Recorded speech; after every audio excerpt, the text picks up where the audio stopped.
Então, a partir de agora, eu acabo não conseguindo mais ver... Epa! Peraí. Se De achar melhor vocês... eu compartilhar também, fica à vontade. Se precisar mandar a apresentação, tá. mas aí eu só para disponibilizar mesmo.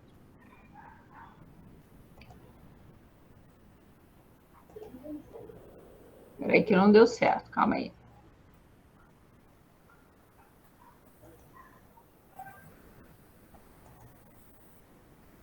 Tudo bem. Prefere mandar para a gente? Eu acho que pode ser, porque eu não sei porque eu não estou conseguindo. Tá. Só está aparecendo na minha tela. Me passa aqui teu e-mail, que eu já estou com o e-mail aberto. Pode ser para mim, Vitória. Pode ser? Vou colocar o e-mail aqui no... Ah, tá, tudo bem. Abrir a reunião, fica... Tá, eu já vou começar apresentando então, tá bom? Tá ótimo. Ana, eu coloquei no chat o meu e-mail. Ah, tá, tô olhando o WhatsApp, peraí.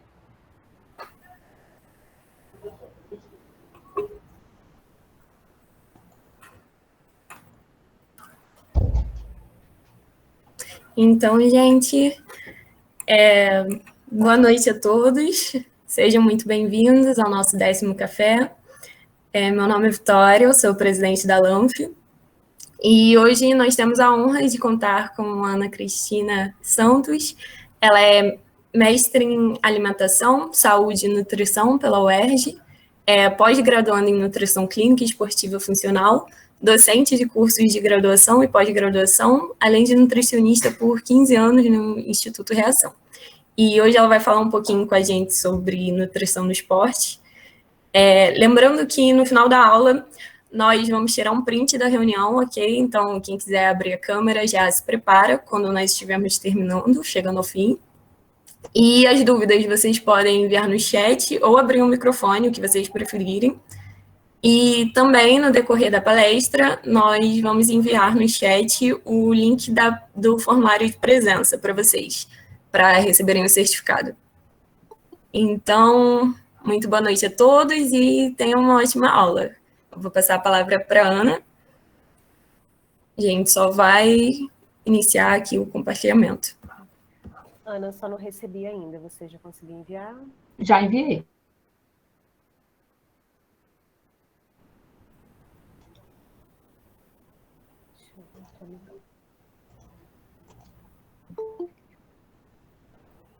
Deixa eu ver que ainda não recebi. Deixa eu só confirmar se... O e-mail tá certo, mas eu ainda não recebi. Gmail já deve estar entrando, porque o meu Gmail também, que eu enviei.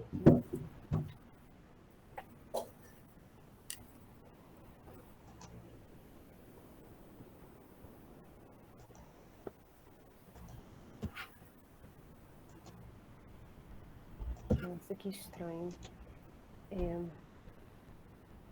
Realmente ainda não recebi. Você... Vou mandar de novo? Ou então, se quiser mandar para a Vitória e eu mando, ela passa para mim também. Posso iniciar a gravação, Vitória? Como é que... Pode, sim, já pode iniciar já.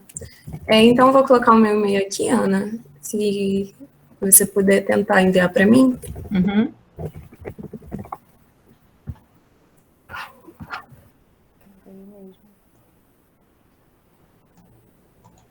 Ele foi para o spam. Foi? Acho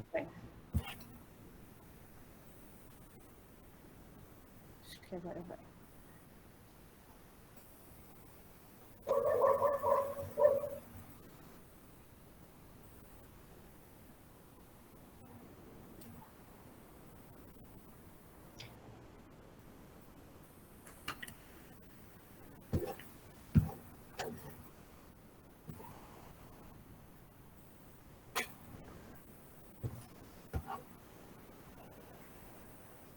Foi.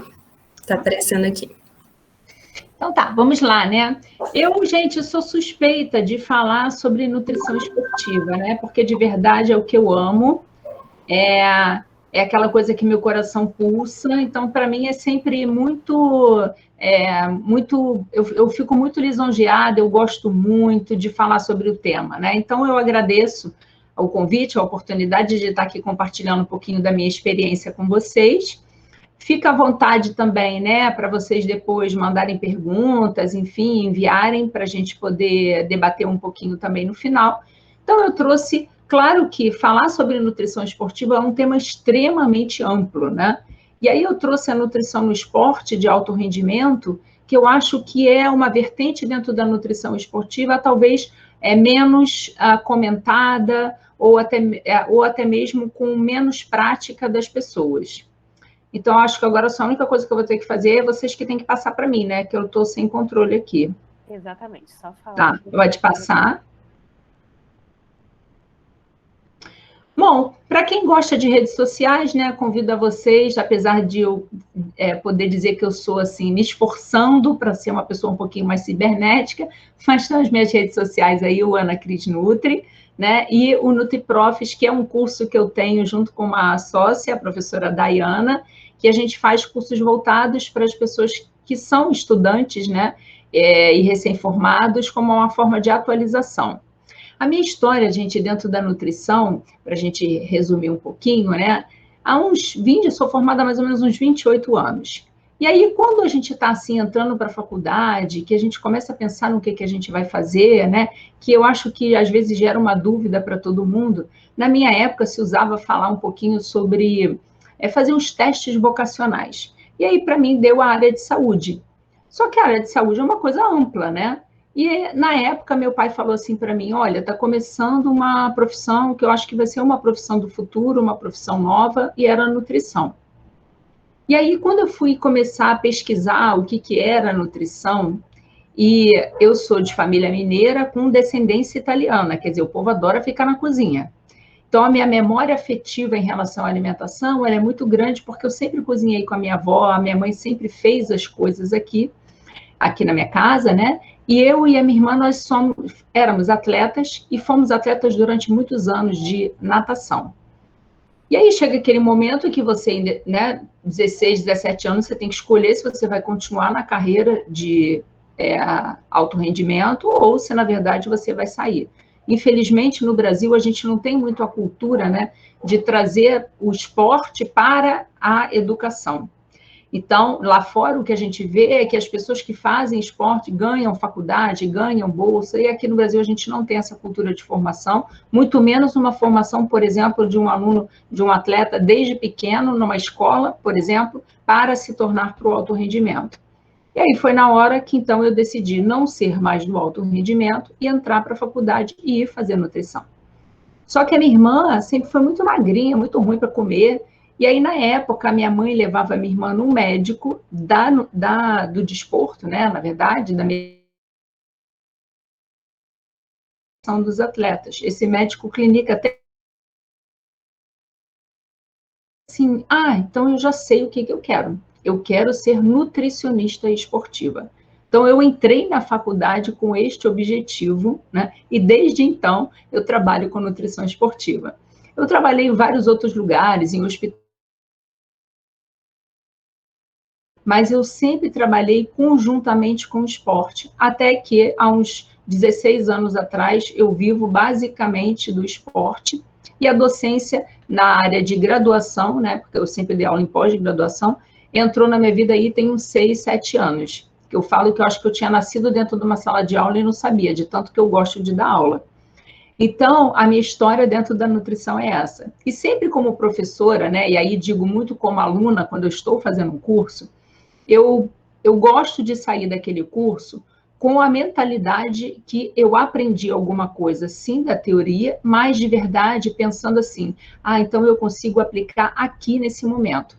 Então, toda vez que eu penso numa aula ou que eu venho falar de um tema, eu busco trazer a minha prática para as pessoas que estão me assistindo. Então, isso é que eu vou fazer aqui com vocês hoje, né? Eu trouxe esse tema do alto rendimento porque é um tema pouco falado, pouco discutido, e eu vivenciei isso durante muitos anos da minha vida, especificamente no Instituto Reação, trabalhando com atleta de alto rendimento do judô. apesar de já ter trabalhado com outras modalidades esportivas também, tá? E aí, então, em relação a título, eu tenho mestrado, pós-graduações, como que já fui apresentada pela Renata. Pode passar? Bom, gente, falar de nutrição esportiva, ela diz a gente que nós temos diferentes aspectos em várias situações. Então, por exemplo, quando a gente pega uma pessoa, né, que a gente quer, sei lá, trazer uma prescrição, por exemplo, para um emagrecimento, a gente faz um cálculo dessa prescrição, e aí a gente, de repente, vai fazer um reajuste calórico pelo Venta, vai fazer algum reajuste calórico para você emagrecer aquele indivíduo.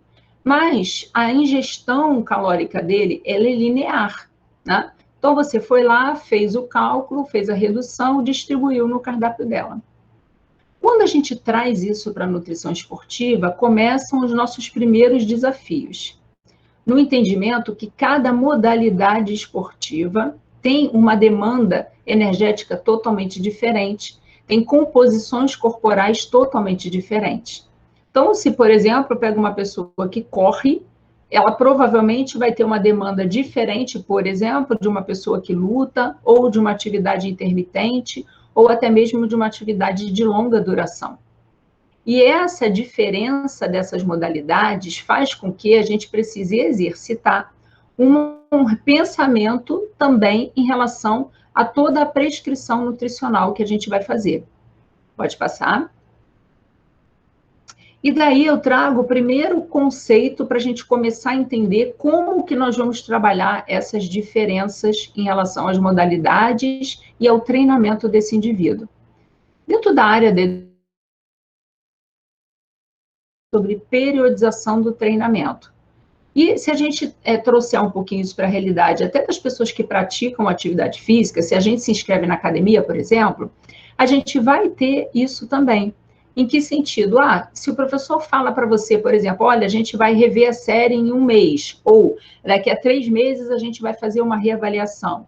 Ele está organizando o treinamento dele para fazer, né, uma mudança daqui a X períodos.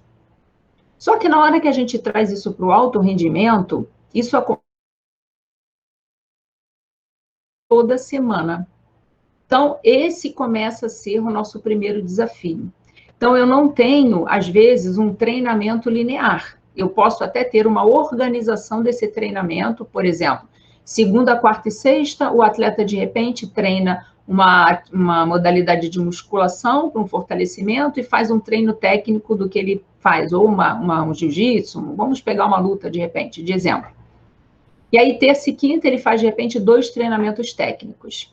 Isso é um treinamento que eu já sei que segunda, quarta e sexta funciona de uma maneira e terça e quinta funciona de outra maneira. Só que quando a gente vai olhar para o treinamento dele, para a periodização do treinamento, a gente começa a observar essa dinâmica que tem aqui, ó. Então, eu tenho um macrociclo, que no caso do atleta do alto rendimento, geralmente funciona como se fosse o período das Olimpíadas.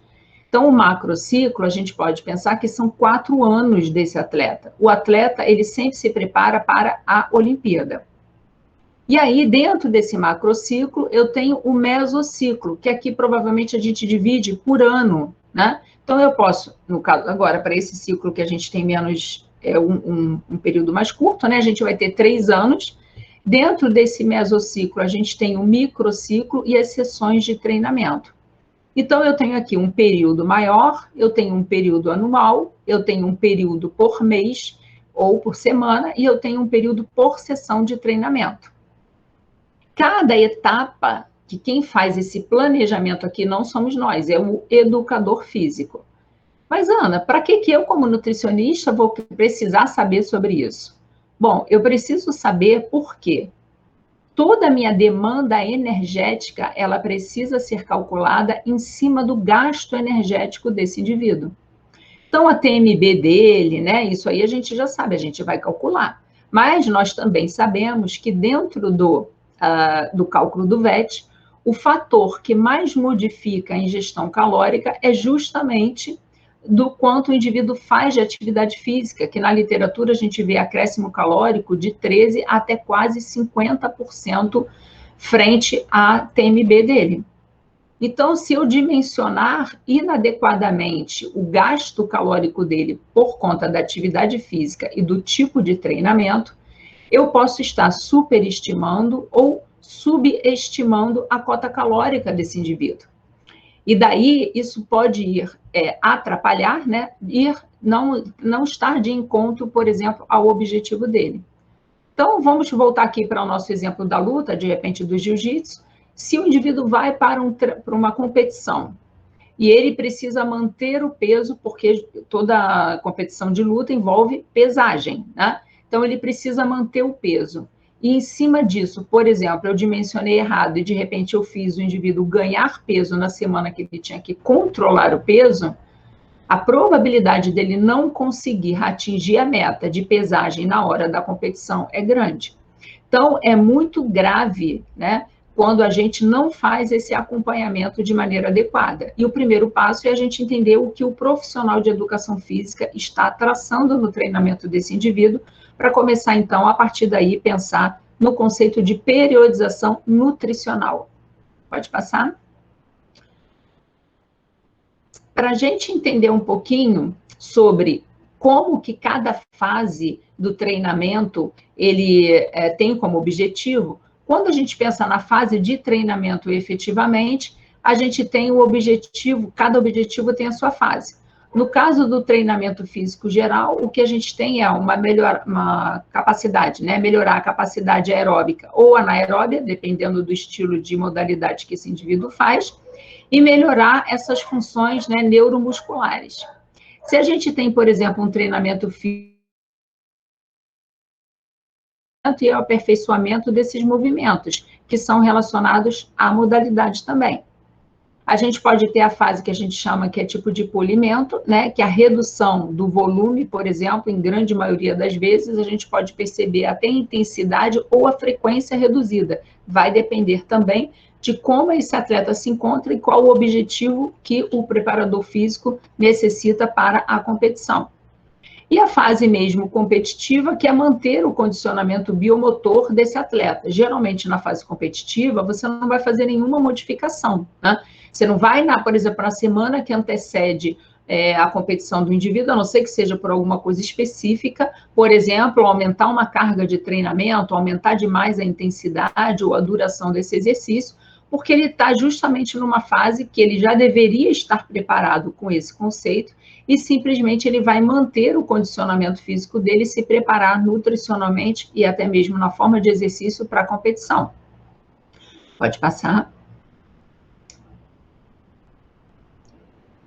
E aí a gente começa a olhar para esse gráficozinho aqui e entender o seguinte. Bom, eu tenho, de fato, 3 principais sistemas energéticos, que antigamente se falava muito que, tipo, eu vou usar um sistema e quando esse sistema terminar, o outro é acionado. Hoje a gente já sabe que não é desta maneira, né? Os sistemas, eles funcionam de maneira sinérgica, sendo que sempre um vai estar em maior destaque. Então, o que a gente está vendo aqui nesse gráfico é como se ele fosse uma foto, né? Então, por exemplo, agora eu, Ana Cristina, estou falando, então eu, entre aspas, estou em destaque, e quando eu abrir para as perguntas, vocês vão falar. E aí vocês vão estar em destaque. Então, a gente vai trocando esses papéis. Quando a gente olha nesse gráfico, a gente consegue perceber isso bem. Então, o primeiro sistema, né, que ele tem uma demanda energética muito maior logo no início, é o sistema ATP-CP, que é o sistema creatina-fosfato. Então, quando a gente começa qualquer tipo de atividade física, o que a gente observa é uma demanda muito grande requisitada desse tipo de sistema, só que rapidamente, se a gente olhar, isso aqui é o tempo zero, é quando o indivíduo começou o exercício. Rapidamente, o que acontece com esse sistema? Ele cai muito rápido, e ele vai sendo usado em menor escala quanto for maior o tempo de atividade física. Ao mesmo tempo, o que eu tenho? Um sistema glicolítico acionado também em pequenas quantidades logo no início, mas percebam que ele toma uma crescente muito rápida quando a gente começa, então, a aumentar um tempo de atividade física. Se mantém assim durante um período e depois ele faz o quê? Ele recai um pouquinho. E aí a gente olha o sistema oxidativo, que é o quê? Um sistema que ele é muito pouco acionado no início, e que ele tem uma crescente de requerimento de energia conforme o tempo de atividade física vai acontecendo. Então, isso nos diz o quê? Mas para que, Ana, que eu preciso saber disso? Porque o substrato energético para esses sistemas aqui, a gente precisa entender que é a comida. Então, eu vou perceber, por exemplo, que uma atividade que tem o ATP-CP em maior escala, então, por exemplo, uma atividade de explosão, uma luta de períodos curtos, eu vou ter o quê? A creatina como uma boa forma de formação de energia aqui. Por isso, suplementar a creatina na literatura, a gente vê respaldo científico alto. Ela faz parte desse sistema de cascata aqui, ó, que lá pela quinta, mais ou menos, forma de cascata, ela acontece. Eu uso creatina para poder continuar com esse meu ciclo funcionante em melhor escala. Da mesma maneira, eu tenho o sistema glicolítico, que é dependente de carboidrato, e o sistema oxidativo, que também é dependente de carboidrato. E aí, talvez ele reduza um pouquinho conforme o tempo de atividade física vai acontecendo. Então, eu preciso entender sobre esse sistema para que eu raciocine frente à modalidade que eu estou atendendo, qual é o substrato energético que eu vou oferecer para esse meu atleta. Pode passar.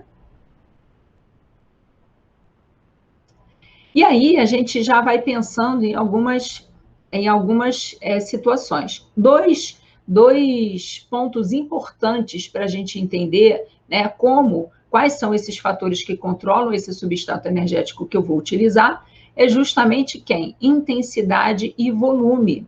Então, se eu penso no ATP-CP, eu tenho o quê? Quando eu estou parada, por exemplo, sem fazer atividade física nenhuma, estou lá assistindo uma televisão, enfim, você demanda para formar energia o quê? Gordura em maior escala.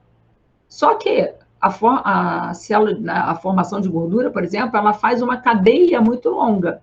Então, a gente mobiliza gordura, mas a gente gasta, entre aspas, pouca energia. Quando você começa a fazer uma atividade física leve, você já começa a requisitar essa maior porção de carboidrato para a formação de energia. Quando você passa por um sistema glicolítico, isso fica quase que 90% da sua energia, ela é requerida por carboidrato. E quando você passa para o sistema oxidativo, ainda assim, pelo menos uns 70%, 75% da energia ela provém do carboidrato. E aí você começa a mobilizar um pouquinho mais de gordura para a formação de energia. Então, quanto maior esse tempo de atividade, com uma intensidade moderada, eu favoreço, né, a formação de energia através da gordura. Então, quando eu falo de intensidade e volume, eu estou falando justamente de perceber como que essa demanda energética vem através da modalidade que eu estou atendendo. Pode passar. E aí a gente entra nesse conceito, o conceito da nutrição periodizada, né? Ou periodização nutricional. É justamente o uso combinado estratégico do treinamento físico e da nutrição, ou apenas da nutrição, mas o objetivo principal da periodização nutricional é fazer com que todas as adaptações que o exercício físico demanda sejam construídas junto com essa nutrição que eu vou oferecer. O exercício, no alto rendimento principalmente, ele traz demandas fisiológicas muito grandes. Então, quando a gente pensa nessa adequação, né, por isso, muitas vezes eu falo com o aluno, gente, olha, a gente não vai entregar para ele, por exemplo, um VET só, né? Eu não tenho um VET segunda-feira que vai servir de segunda a sexta, porque as demandas são totalmente diferentes. Ah, mas professora, então eu preciso fazer um VET para cada dia, para cada semana, dependendo do tipo de treinamento que ele vai fazer. Aí o aluno que está querendo gostar da nutrição esportiva sai quase correndo, né? Vai falar, eu não vou ficar calculando dieta para esse pessoal, né? E aí eu brinco e falo, não, gente, tem uma possibilidade melhor. A gente usa aquelas diferenças em relação a calorias onde a gente dimensionou e apenas faz um ajuste dentro desse VET. Então, isso sim, a gente está fazendo com que toda essa demanda que o exercício físico traz seja suprido através da alimentação adequada. Pode passar. Bom, os objetivos dessa periodização nutricional são desempenho e performance. Sempre quando a gente está falando do atleta de alto rendimento, não há outra palavra que representa melhor do que ele, né? Essa palavra para ele. Eles sempre buscam desempenho melhor. A gente na academia busca melhorar uma percentual de gordura, melhorar a massa muscular, um condicionamento físico, a saúde. O atleta não. Né? O atleta, ele não é uma pessoa saudável, pelo contrário, ele é uma pessoa que o tempo todo ele está exposto a uma condição muito de inflamação o tempo todo. Mas o objetivo dele é performance. Ele trabalha o tempo todo para performar, tá? E aí é óbvio que dentro desse objetivo de performar, a gente tem a questão de melhorar a composição corporal dele, justamente para que ele tenha uma performance melhor. E, de novo, não existe uma composição corporal padrão para atleta, né? Então, quando a gente está falando, por exemplo, quando a gente faz uma avaliação de dobra cutânea ou até mesmo de bioimpedância, a gente tem o quê? Se você pega para a população, você vai ter uma referência para aquela população. Eita, desculpa aqui, gente. Esqueci o telefone do consultório ligado. Deixa eu desligar isso. E aí, a gente tem o quê? A gente tem aqui justamente esse manuseio da composição corporal no entendimento que eu vou precisar olhar qual é a demanda dele. Então, se eu estou fazendo uma avaliação, por exemplo, para a população, eu tenho o quê? Eu tenho uma possibilidade de ter uma referência para condição normal de saúde. Mas, quando eu penso, por exemplo, num atleta de alto rendimento, o que deveria acontecer? A gente ter, por exemplo, para um atleta, vamos pegar de luta de novo, porque tem muitas categorias, né? Então, tem muita especificidade em relação a isso. Se você tem um atleta, por exemplo, que vai lutar na categoria 60, ele tem um tipo de composição corporal. Se você pensar, por exemplo, num atleta que vai na mais de 100, né? Você tem outro estilo de composição corporal. E nós não temos tabelas que contemplem todas essas nuances de todas as modalidades. Então, quando a gente faz uma avaliação de composição corporal, muitas vezes a gente vai comparando o atleta com ele mesmo. Então, a gente consegue fazer essa demanda e esse acompanhamento desta maneira. Mas a nutrição influencia diretamente na composição corporal, seja para redução de percentual de gordura, que é fator determinante, ou até mesmo, por exemplo, para uma composição de melhora de massa muscular, a qual ela é um fator coadjuvante. Mas outro fator muito importante da periodização nutricional é quando a gente fala de recuperação desse indivíduo. Gente, recuperar o atleta, cada sessão de treinamento, que lá na periodização a gente viu inicialmente, faz com que ele tenha uma performance mais adequada. Então, você tem aqui o quê? Você tem uma pessoa que vai ter uma condição melhor, ele recuperou, ele treina de maneira mais adequada. E porque ele treina de maneira mais adequada, ele vai conseguir ter essa resposta metabólica melhor. E aí, outra coisa que quando acontece, né, quando a gente faz essa recuperação do paciente, que é muito importante, é a prevenção da lesão. O atleta, ele se lesiona muito, às vezes por uma inadequação, principalmente em relação à condição de ingestão calórica para o gasto do treinamento. Então, esse é um dos grandes problemas, a insuficiência, principalmente de carboidratos, frente ao exercício físico, tá? Então, eu preveni a lesão, ou caso esse indivíduo já tenha a lesão, ele precisa ter uma condição nutricional adequada para que essa restauração aconteça de maneira mais rápida.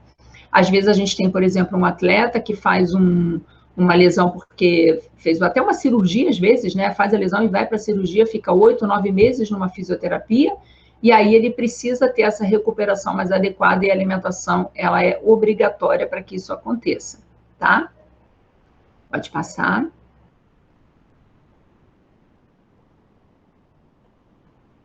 E daí a gente pode citar 3 condições, né? Não restam dúvidas que a alimentação, ela é uma condição favorável para que essa composição corporal se modifique e que você tenha uma influência positiva frente ao desempenho esportivo. Esse manejo nutricional, ele já é considerado recurso ergogênico pela Sociedade Brasileira, né, de Medicina Esportiva, e frente às outras sociedades também que a gente tem em relação às sociedades mundiais, né? A alimentação saudável e adequada quantidade de trabalho deve ser entendida e compreendida por esses atletas e por esses profissionais que fazem o acompanhamento. Então, como eu estava dizendo, o dimensionamento correto da cota calórica para o tipo de atividade física que ele faz é fundamental. E para os indivíduos que praticam exercícios físicos normais, sem grandes demandas, como, por exemplo, as pessoas que praticam atividade física na academia, a gente pode entender que a mesma demanda em relação à saúde, ela é direcionada para esse público, tá? Então, a gente começa a olhar mais mesmo o atleta de alto rendimento como uma situação mais específica. Pode passar.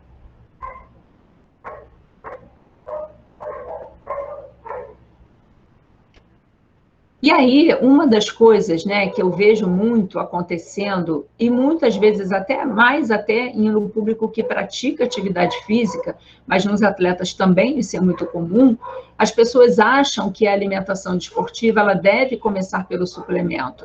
De jeito nenhum, né? Eu não posso olhar para o suplemento e depois pensar na nutrição esportiva e, por último, numa dieta balanceada. A nutrição esportiva ela tem as suas nuances específicas em relação à quantidade de proteína, carboidrato e gordura, mas eu preciso começar justamente pelo contrário. Pode passar?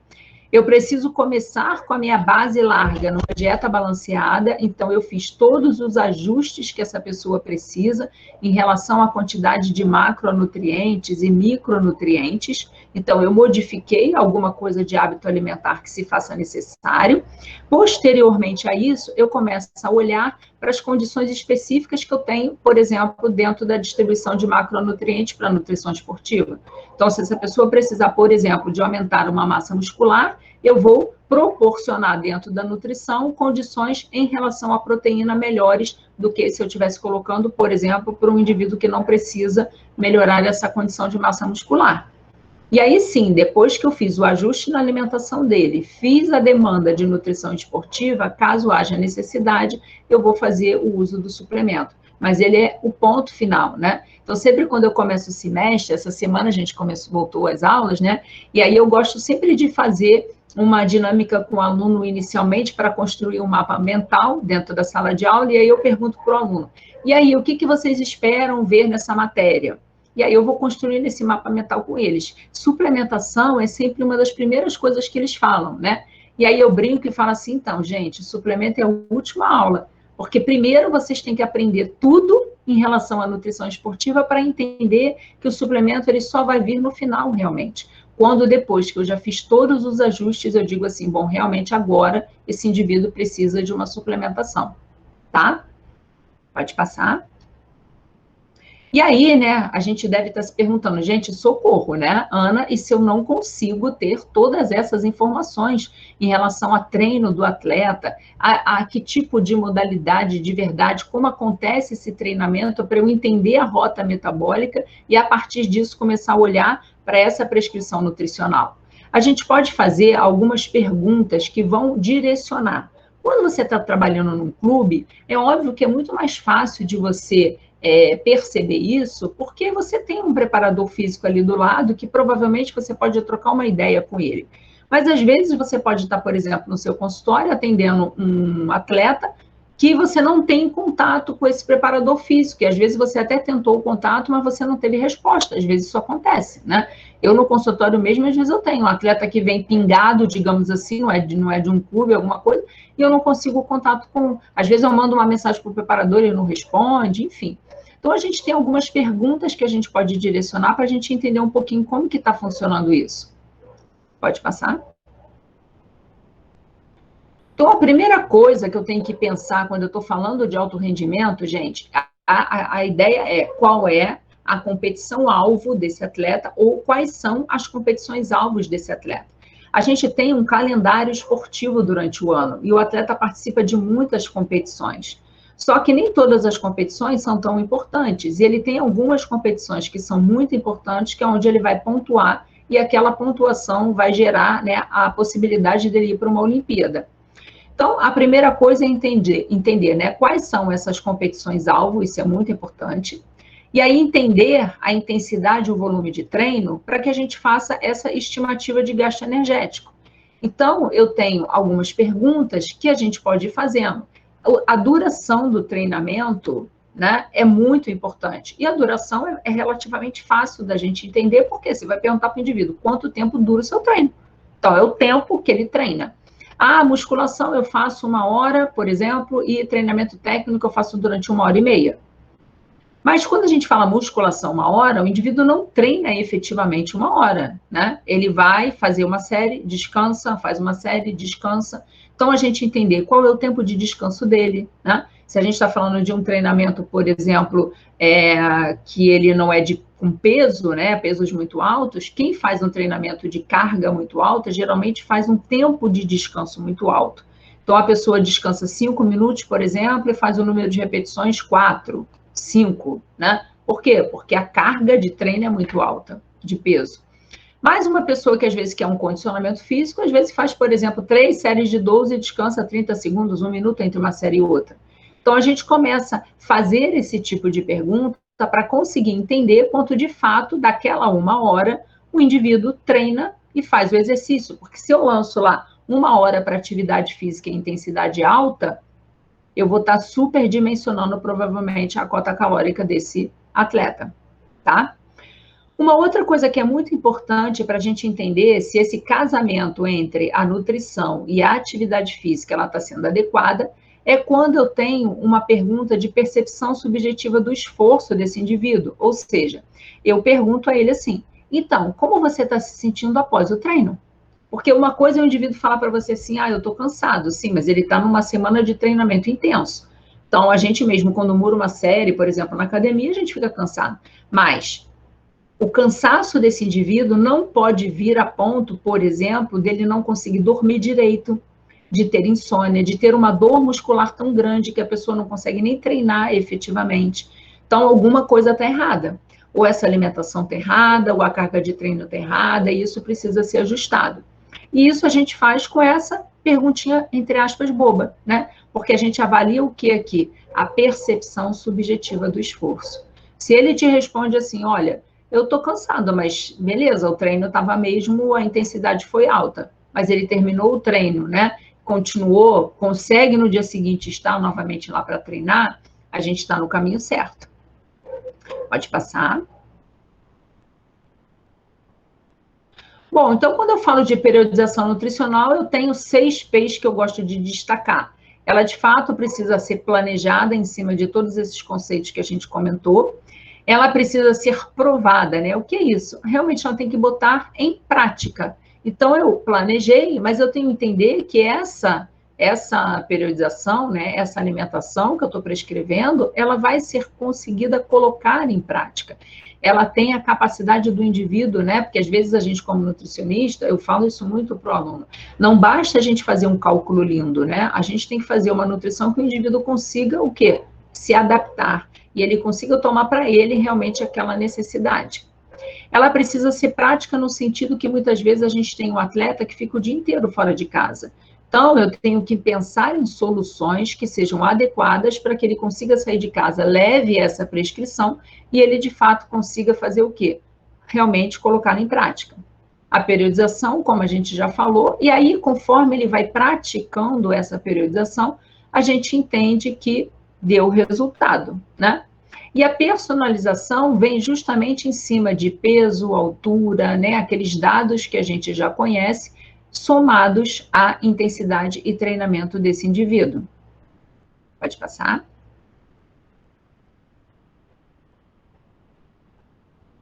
Com isso, a gente tem todas essas referências aqui que a gente foi comentando, né? A intensidade do treinamento, o volume, número de sessões, as modalidades, que isso tem muita diferença. Quando eu penso numa modalidade de força, ela tem demandas energéticas e de substratos diferentes de uma atividade de endurance ou até mesmo de uma atividade intermitente. Como a palavras-chave, né, eu posso dizer aqui, as adaptações metabólicas são muito importantes, o manejo do peso e dessa composição corporal, como a gente falou, otimizar as reservas de substratos, e aqui, principalmente, quando a gente fala do substrato energético, a base do carboidrato, né? Que é o que a gente tem no nosso músculo de utilização para a formação de energia. garantir essa recuperação eficiente, isso eu faço com demandas calóricas que são de acordo com a atividade física, mas principalmente falar sobre isso daqui, ó, garantir esse suporte imunológico. Toda vez que eu tenho quantidades insuficientes de energia frente à demanda calórica que ele precisa do treinamento, eu começo a sacramentar, digamos assim, um pouquinho o estado nutricional dele em relação à resposta imunológica. Então, sabe aquela pessoa que toda hora faz uma gripe, toda hora faz uma rinite, uma sinusite? Então, às vezes, o atleta, por exemplo, na beira da competição, quando ele perde peso de maneira inadequada, ele faz uma inflamação de garganta. Então, essa questão de ter um sistema imunológico adequado, ele realmente precisa estar de acordo com essa cota de ingestão energética, né? Porque a primeira via que o sistema imunológico ele dá sinais é justamente sobre as vias aéreas superiores, né? Então, a gente precisa ter essa demanda energética justa. Periodizar o uso de suplementos, até isso é importante, eu não posso colocar suplementação sem olhar para a demanda, que é o ponto foco, que é aquela competição mais importante que esse atleta tem, e aí sim eu estou falando de todas essas questões que eu vou otimizar a eficiência metabólica desse atleta. Pode passar. Bom, quais são as metodologias que eu posso fazer a aplicação dessa periodização nutricional? Pode passar. Eu tenho várias formas de colocá-la em prática, mas já digo para vocês, gente, se você, entre aspas, apenas entender qual é o tipo de treinamento dele e ajustar essa caloria para esse treinamento, isso já é uma periodização nutricional, tá? Mas também eu tenho outras possibilidades de desenvolver essa metodologia que a gente está falando. Tem a possibilidade da gente botar o indivíduo treinando, né, com baixo requerimento energético para que ele faça uma adaptação às demandas metabólicas dele. Eu posso fazer com que esse indivíduo treine com dosagens altas de carboidrato para bombar aquele busco de substrato energético, glicogênio muscular, e treinar esse indivíduo a tolerar essas dosagens altas para, na prévia da competição, poder utilizá-las. Eu posso treinar, né, esse indivíduo a ter uma microbiota melhor. Eu posso treinar esse indivíduo a ter um processo de desidratação para que o corpo dele suporte determinadas situações e alguma outra forma de periodização. Todas essas formas aqui a gente encontra descritos na literatura. Cada uma tem o seu ponto positivo e o seu ponto negativo, né? Então, às vezes eu digo, por exemplo, você treinar um indivíduo em questões de desidratação, muitas vezes você leva esse indivíduo, por exemplo, a um risco de lesão. Será que talvez nesse momento seja importante, né? Então, cada forma de periodizar, ela tem o seu ponto negativo ou positivo, e a gente também tem que entender o que o nosso atleta suporta. Mas, de novo, reforço, se você fizer uma adaptação do treino para a comida, isso já é uma ótima periodização nutricional, tá? Pode passar.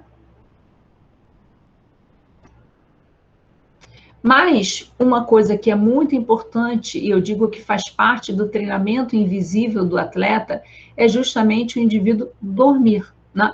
Às vezes a gente vê as pessoas fazendo privações de sono de maneira contínua. Se isso não é bom para a gente, que dirá para um atleta que precisa se recuperar? De nada vale a gente fazer uma periodização nutricional linda se o atleta não dorme, não descansa. Muitas vezes ele tem dificuldade em relação a isso. Pode passar. E aí a gente consegue observar, justamente aqui nesse contexto, como é que isso funciona. O atleta que não tem essa condição adequada, ele começa a desenvolver alguns sinais de overtraining e overreaching. E o que seria isso? Overtraining é quando o atleta já está na capacidade máxima dele e não está aguentando fazer mais nada, está totalmente desgastado e ele precisa, de fato, parar o treinamento. Mas, antes de acontecer o overtraining, a gente vê o overreaching, que ele dá alguns sinais e sintomas em relação à não recuperação, à inadequação em relação a essa prática frente à ingestão calórica. E a gente observa justamente aqui, ó, que esse vermelhinho com azul, eles deviam estar andando juntos. E vai chegando um momento que eles começam a se distanciar. o resultado e a performance do indivíduo deveriam estar sendo trilhados de uma maneira e eles acabam decaindo, né? Pode passar. Aí a gente começa a perceber que essa periodização nutricional, ela está em desencontro. E esse gráfico mostra muito bem a gente como esse desencontro vai acontecendo. Então, a gente tem, por exemplo, eu vou começar aqui para o final, né? Chega no final do ano, o que a gente tem? Um número muito baixo de competições e o atleta meio que já se largando, né? Por quê? Porque ele não precisa controlar muita composição corporal, às vezes ele não vai mais competir, ele vai reduzindo a capacidade do treino dele, e aí o que acontece? Geralmente ele está com uma ingestão energética alta e uma atividade física baixa.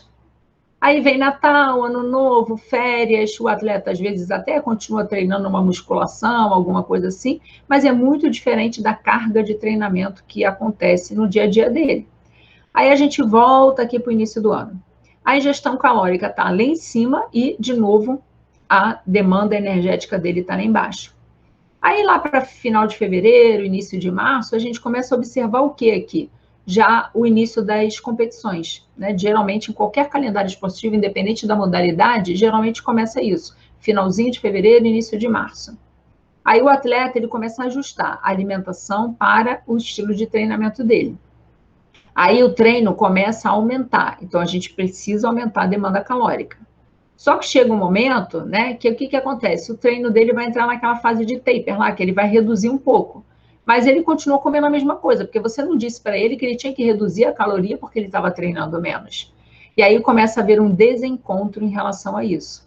Só que a fase de competição dele vai acontecer. E aí o que precisa acontecer? Ele precisa bater o peso. Então ele faz uma redução calórica abrupta, no momento que, de novo, o treino começa a subir. Isso aqui é um gráfico clássico de desencontro, né, de uma periodização nutricional má programada ou até mesmo de uma inexistência em relação a essa periodização nutricional. Pode passar? E aí, a gente tem que programar a nossa demanda desta maneira. Eu tenho o evento, eu olhei, né, para as fases subsequentes aqui, então eu olho uma fase, por exemplo, de prescrição, de supercompensação de carboidratos, que geralmente a gente consegue ter o quê? Uma grande dose de carboidrato quando eu antecedo a competição. Então, é importante isso para que eu consiga fazer o quê? Prepare esse músculo de maneira adequada. E aí eu vou ver na fase que antecede se há necessidade de suplementação, se eu preciso retirar essa suplementação ou se aqui eu vou inserir uma suplementação. Mas aconteceu o evento esportivo e às vezes o atleta, por acontecer aquele evento, ele acaba que tipo, então agora eu passei por evento, eu vou comer um monte de besteira, né? Só que a gente, após o evento, a gente começa a prepará-lo para o evento seguinte. Então, eu brincava muito com os atletas e falava assim, olha, vocês podem consumir uma refeição off, né? Dar aquela liberada, porque atleta de peso realmente, muitas vezes, tem que fazer um controle muito rígido. Mas, gente, não é para soltar o freio, né? É mais ou menos o mesmo pensamento da pessoa que está querendo emagrecer, que faz tudo certinho durante a semana, quando chega sexta-feira até segunda, a pessoa só faz a comer, né? Isso é totalmente inadequado. Pode passar? E aí, se a gente pensar na distribuição dos macronutrientes, pode passar, frente a tudo isso que a gente conversou, a gente começa a ter algumas diretrizes. Mas eu quero chamar a atenção para vocês que, independente das demandas em relação a macronutrientes que a gente vai estar comentando aqui, o primeiro passo é entender se a microbiota desse atleta está ok. A partir disso, todas esses comentários que a gente vai fazer em relação à proteína, carboidrato e gordura, eles são bem-vindos, né? Então, eu olho para a microbiota do atleta, pode passar, e para as atividades de endurance, a gente já começa a entender que esse atleta já tem alguma alteração de microbiota pela própria atividade física. Eu vou fazer um plano alimentar, né, individualizado, contando, claro, as preferências alimentares e as mudanças que se fizerem necessárias para esse atleta. Se houver necessidade de suplementação, eu prescrevo, e muitas vezes eu preciso pensar em diferentes tipos de carboidrato, porque a gente sabe que o carboidrato, ele tem uma limitação para ser absorvida por hora, então eu geralmente coloco até 60 gramas de carboidrato. Mas se eu preciso fazer uma demanda energética maior do que essa, eu preciso usar carboidratos que têm sítios de absorção diferentes. E aí eu consigo bombar esse músculo com glicogênio muscular com mais eficácia. Pode passar. Bom, eu preciso manejar o carboidrato e a proteína. As tendências hoje que a gente tem visto na literatura é um leve aumento dessa cota proteica e uma flexibilização maior em relação à prescrição de lipídios, pensando também muito no que eu vou oferecer de lipídios como condição, né? Então, eu busco lipídios de melhor qualidade. Pode passar. E aí, tem um quadrinho, né, que eu gosto muito e brinco muito com os meus alunos, falando assim, quem é merecedor de carboidrato, né?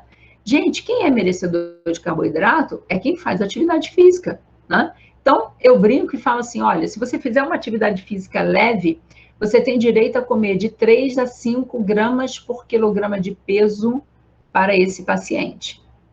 Se você faz uma atividade física moderada, que gira em torno, né, mais ou menos de 1 hora dia, você tem direito entre 5 a 7. Se a gente pensar nos valores de normalidade para carboidrato, com uma população sadia, a gente tem aí em torno de 4 a 6 gramas por quilograma de peso. Então, olha aqui para atividade moderada, eu começo a ter uma dosagem, o quê? Uma faixa ainda muito próxima dentro da normalidade. Já numa atividade de mais alto impacto, eu tenho o quê? De 6 a 10. E uma atividade muito alta de 8 a 10 gramas por quilograma de peso. Então, quanto mais eu ingerir carboidrato, né, eu tenho que pensar no indivíduo com uma dose de carboidrato muito alta, mas uma pessoa que faz muita atividade física. Só que para a gente pensar no cálculo mesmo da prescrição, quando a gente está fazendo isso, é uma dificuldade muito grande, gente, bater um cardápio com isso aqui, ó, de 8 a 10 gramas por quilograma de peso, porque quando a gente aumenta demais o carboidrato, alguma coisa precisa reduzir, né? Senão a gente não está calculando a necessidade calórica efetivamente. Eu vou reduzir um lipídio ou uma proteína. E isso no cardápio se torna muito difícil. Talvez seja a hora que a suplementação nos auxilie muito a fazer essa dose de carboidrato adequada. Pode passar. Com isso, eu vou pensar na proteína. Doses, né, que geralmente a gente consegue ter como boas recomendações são em torno de 1,6 até 2,2. Aqui a gente abrange tanto um indivíduo, por exemplo, que faz uma atividade de endurance e tem também uma necessidade de proteína maior pelo consumo de massa muscular dele na atividade, mas também, por exemplo, para uma pessoa que deseja fazer um processo de hipertrofia. Geralmente são doses que a gente consegue abranger a toda essa população, tá? Pode passar. Pensando nisso, a gente pode falar na proteína não só na forma total, né, em gramas por quilogramas que eu vou oferecer, mas também pensando, por exemplo, que eu preciso distribuir essa proteína ao longo do dia, que ela parece na literatura ter uma condição muito melhor para hipertrofia do que apenas sustentar doses de proteínas altas, como, por exemplo, no almoço e no jantar. Então, eu vou sim aumentar a dose de proteína, mas eu preciso distribuir ao longo do dia, principalmente nas refeições intermediárias. Vamos supor que a gente pegue um indivíduo, né, que entre na academia e ele está lá, a gente colocou uma dose mínima para ele, que é de 0,8 gramas por quilograma de peso. Aí ele começa a se empolgar, né, a fazer uma atividade física e, de repente, ele começa, por exemplo, para treinar para uma atividade de corrida. Aí a gente diz, então ele já está melhor, numa composição corporal melhor, eu vou aumentar um pouquinho essa proteína, vou botar 1,4. E aí ele resolve que, além disso, ele também vai melhorar a condição de força dele e começa a fazer, por exemplo, uma atividade na musculação melhor. E aí a gente vai falar, então vou aumentar mais ainda essa proteína, vou botar 1,8 gramas. Então perceba que esse indivíduo que era sedentário, chegou no seu consultório assim, ele começou com 0,8 e foi até 1,8. Pode passar. Se a gente pensar isso em termos de gramas, né, de proteínas serem oferecidas, se eu tenho aqui um indivíduo, por exemplo, que estou pegando um exemplo de um homem de 70 quilos, ele começa com 56 gramas e termina essa prescrição com 126 gramas. Eu talvez arrisque a dizer que provavelmente ainda aqui a gente não precise fazer suplementação se essa pessoa tem aptidão com a ingestão de proteína. Geralmente, a gente tem uma quantidade, o brasileiro, ele tem uma prescrição hiperproteica, né? A gente consome uma carne, um ovo, um leite, um queijo, né? Então, dificilmente a gente tem dificuldade para bater uma cota proteica de um indivíduo, tá? Mas pode ser que, por exemplo, ele não tenha uma tolerância gástrica tão boa, ou ele passe muito tempo fora de casa, e aí, às vezes, a suplementação aqui também pode ser um aliado nessa prescrição. Pode passar. Bom, e os lipídios? Pode passar. O que a gente faz com os lipídios nessa prescrição? Às vezes, eu brinco e falo que o lipídio dentro da nutrição esportiva, coitado, ele fica meio que por último, né? Então, a gente olha a proteína, olha o carboidrato e faz a adequação do lipídio, de novo, trazendo condições de lipídios boas para esse indivíduo, né? Talvez o lipídio ele tenha uma importância grande quando a gente pega VETs muito altos, que a gente pode usar, por exemplo, castanhas, abacate, azeite, né, para ajustar essa cota calórica via alimentação, né? Ele começa a ter talvez um destaque melhor frente aos outros nutrientes pela densidade calórica que ele apresenta. Pode passar. Bom, eu quero finalizar aqui minha aula para vocês falando que, gente, prescrição é com o nutricionista, né? Muitas vezes a gente vê alguns profissionais querendo fazer essa prescrição, tomando alguma frente, dando uma suplementação, ou dando até mesmo opiniões em relação à alimentação. Mas só a gente sabe administrar o alimento. Então, não vamos nos perder, né, achando que a nutrição esportiva ela começa pela suplementação, ainda que ela seja muito importante em vários aspectos. Vamos começar sempre com uma nutrição adequada, com uma educação nutricional, com o entendimento dessas rotas metabólicas, para que a gente consiga fazer essa prescrição para o nosso atleta cada vez mais individualizada, tá? Pode passar. Bom, quero agradecer vocês, esse nosso tempinho aqui, né? Provavelmente alguns já vão até para a faculdade, assistir às aulas. Então, muito obrigada pelo convite, tá? Pela troca de experiência aí que a gente pode ter com vocês. Bem, muito obrigada, Ana. A gente que agradece. Eu acho que falo por todos que a aula foi incrível. E eu vou abrir aqui para as dúvidas. Quem não puder ligar o microfone, pode falar no chat que eu leio. E só para avisar que depois das dúvidas, já vamos tirar o print da palestra para quem quiser abrir a câmera. E quem não preencheu o formulário de presença, salva o link aí para vocês conseguirem preencher, ok? Então, quem tiver dúvidas já pode mandar ou ligar o microfone.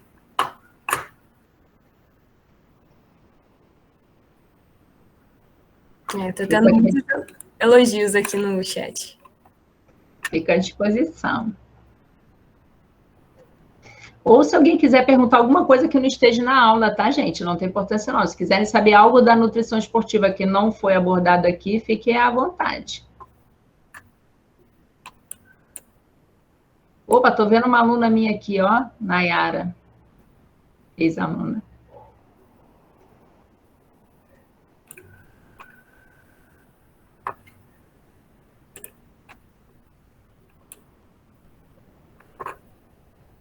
Posso ir então, Vitória? À vontade. O pessoal tá tímido, né? Tá tímido.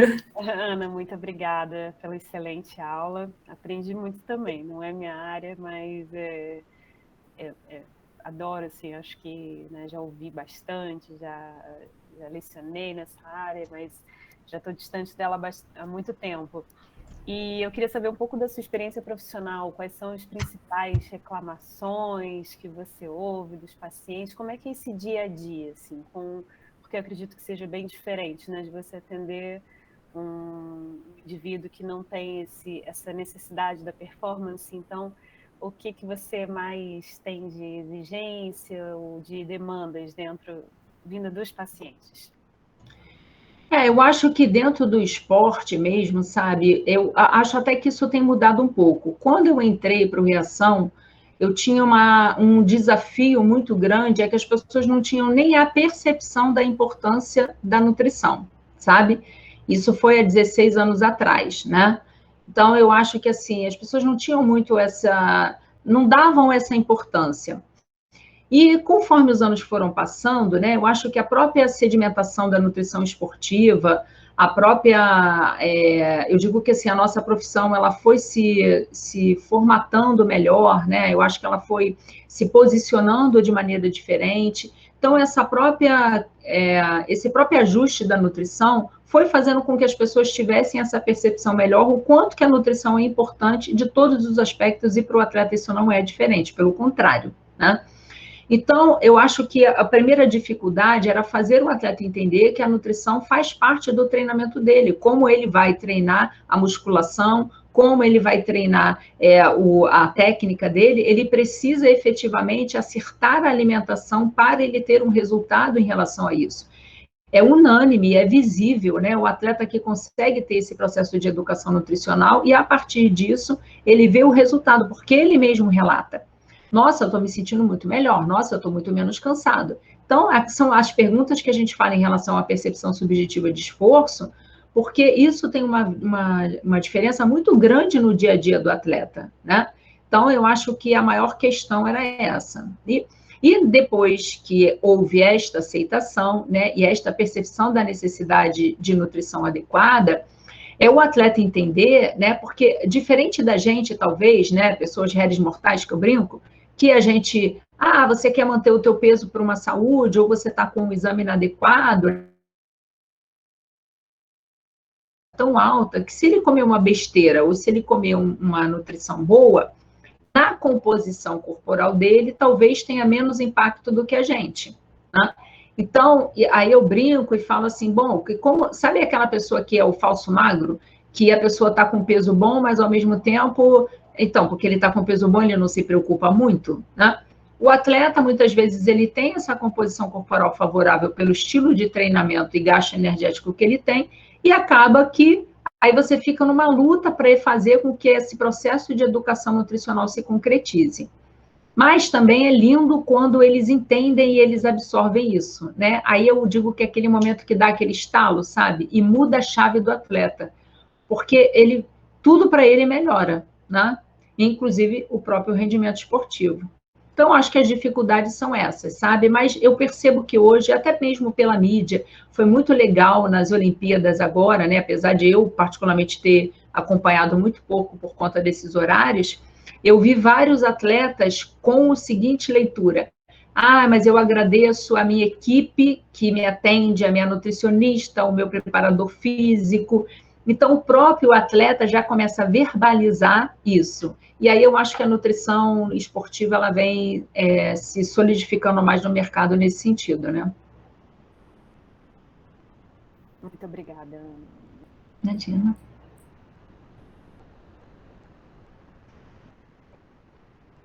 Mais alguma dúvida, pessoal?